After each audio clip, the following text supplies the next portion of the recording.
warahmatullahi wabarakatuh. Kami di sini ingin mempresentasikan apa itu klasifikasi biaya. Sebelumnya perkenalkan, nama saya Muhammad Iqbal Fauzan Ahab, NPM 550. Nama saya Heri Bowo, NPM 575. Nama saya Weda Ziba, NPM 556.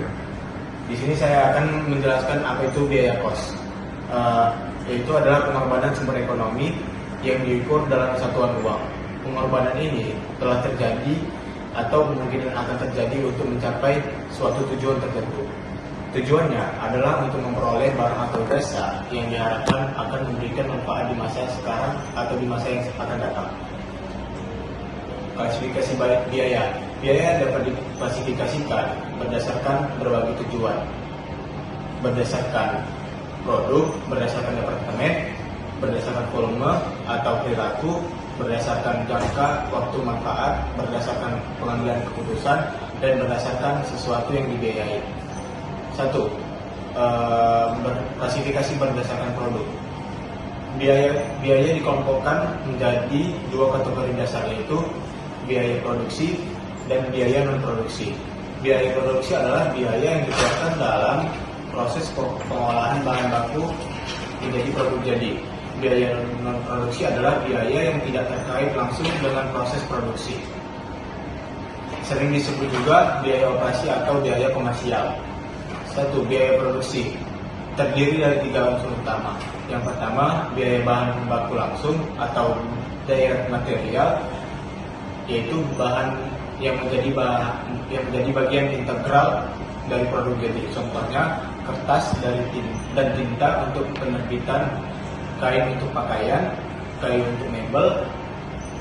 Yang kedua, biaya tenaga kerja langsung atau direct labor, yaitu adalah upah tenaga kerja yang secara langsung mengubah bahan baku menjadi produk jadi. Contohnya ya tukang jahit dalam pembuatan pakaian, koki dalam pembuatan kue. 3. Biaya overhead pabrik atau factory overhead, yaitu semua biaya produksi selain biaya bahan baku langsung dan biaya tenaga kerja langsung. Rincian biaya overhead pabrik itu adalah mencakup bahan tidak langsung atau bahan penolong, bahan yang diperlukan untuk produksi tetapi nilainya relatif kecil, contohnya paku, lem, cat dalam pembuatan mebel. Tenaga tidak langsung, yaitu tenaga kerja yang tidak terlibat dalam pengerjaan produk, contohnya pengawas, supervisor, dan satpam pabrik. Biaya tidak langsung lainnya adalah semua biaya pabrik lain, contohnya beban penyusutan mesin pabrik, listrik pabrik, dan PBB pabrik. Pengelompokan lain biaya produksi ada 2, yaitu biaya utama atau prime cost, dan yang kedua adalah biaya conversion cost. Biaya utama atau prime cost adalah gabungan biaya untuk membuat produk. Yang kedua, biaya konversial atau conversion cost, yaitu gabungan biaya untuk mengkonversi atau mengubah bahan baku menjadi produk jadi. Selanjutnya saya akan melanjutkan penjelasan dari Bojan. Pertama, biaya pemasaran. Biaya yang dikeluarkan untuk memasarkan dan untuk produk, misalnya beban iklan, sampel produk, sama jadi bagian pemasaran. Yang kedua, biaya administrasi umum. Biaya yang dikeluarkan untuk kegiatan pengelolaan perusahaan secara keseluruhan, misalnya gaji manajer kantor, biaya administrasi, sewa kantor, itu termasuk juga. Nah, seterusnya departemen produksi. 1. Unit departemen yang secara langsung memproses barang dan jasa, misalnya departemen pemotongan, departemen perakitan. Misalnya gaji manajer pabrik di departemen tersebut. Nomor 2, departemen pendukung. Unit departemen yang menyediakan jasa atau dukungan kepada departemen lain, departemen maintenance atau departemen AMT. Biaya penyusutan dan asuransi yang memastikan dirasakan bersama. Selanjutnya, biaya variabel berubah sebanding dengan perubahan volume tergantung perusahaannya. Misalnya biaya bahan baku tadi. Selanjutnya, biaya tetap tetap dalam rentang volume tertentu, berubah jika semakin kecil volume naik.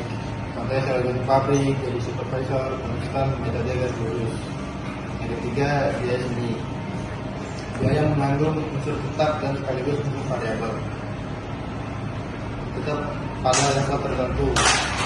Misalnya jadi supervisor untuk 1 sampai 10 pekerja. Perlu 2 supervisor untuk 11 sampai 20 pekerja, tergantung. Semi variabel memiliki komponen biaya tetap minimum. Komponen variabel misalnya tagihan listrik, telepon, dan lain-lain. Nomor 1, Klarifikasi perdagangan jangka waktu manfaatnya. 1. Pengeluaran modal atau capital expenditure, biaya yang memberikan manfaat di masa depan lebih dari satu periode akuntansi, dicatat sebagai aset atau aktiva. Contoh pembelian mesin, pembelian gedung, biaya riset dan pengembangan. 2. Pengeluaran pendapatan, biaya yang memberikan manfaat pada periode berjalan langsung dicatat sebagai bahan atau expense. Contoh biaya iklan, biaya tenaga kerja, biaya sewa mesin bulanan. Klarifikasi berdasarkan pengambilan keputusan. 1. Biaya relevan, biaya masa datang yang berbeda di antara berbagai alternatif. Biaya diferensial, selisih biaya antara dua alternatif. Contoh memilih kartun 250.000 versus rayon 150.000, biaya diferensialnya 100.000. Biaya kesempatan opportunity cost, manfaat yang hilang atau dikorbankan karena memilih suatu alternatif. Contoh kehilangan pendapatan sewa 5 juta karena mesin pakai sendiri. Klasifikasi berdasarkan pengambilan keputusan. Biaya tidak relevan, biaya yang tidak mempengaruhi pengambilan keputusan karena sama di semua alternatif atau merupakan biaya masa lalu. Biaya terbenam atau sunk cost, biaya yang sudah terjadi di masa lalu dan tidak dapat diubah. Contoh harga beli, nilai historis mesin lama, nilai buku sisa mesin lama. Biaya masa lalu historical cost, biaya yang sudah dikeluarkan. Contoh biaya pembelian mesin 5 tahun lalu. Klarifikasi berdasarkan sesuatu yang dibiayai. 1. Biaya langsung, biaya yang dapat dengan mudah dan akurat ditelusuri ke objek biaya, produk atau departemen. Contoh ke produk biaya bahan baku langsung, biaya tenaga kerja langsung. 2. Biaya langsung indirect cost, biaya yang sulit atau tidak praktis untuk ditelusuri secara langsung ke objek biaya, harus dialokasikan. Contoh ke produksi, semua biaya operasi pabrik atau sewa pabrik, gaji mandor. Sekian hasil dari presentasi kami. Wassalamualaikum warahmatullahi wabarakatuh.